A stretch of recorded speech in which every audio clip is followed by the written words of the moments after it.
Disturbing case out of Madison County this morning. A candy store owner faces charges of child molestation after police conducted a 4-month investigation. Sunrise reporter Chris Kirshner is here this morning with what the prosecutor is saying about the case. Chris?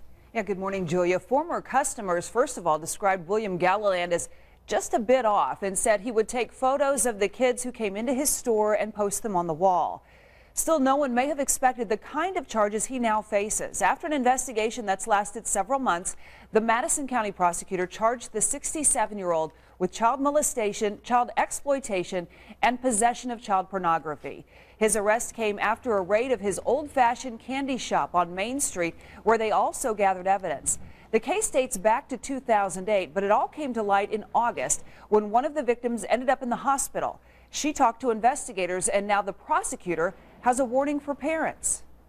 Always have to be careful who you leave your children with, and I think it's always good to ask them, tell them it's okay. Is there anything going on here? Because I think sometimes, don't tell anyone, I'll get in trouble.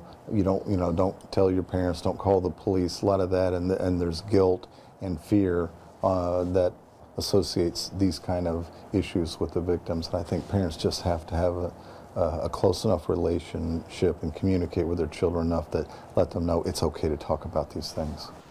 Now back to the investigation. Now investigators also searched Galloway's home for evidence, which they say they found in the form of photos. There are 3 victims who've come forward so far, all of them girls, ages 8 to 12. Julia?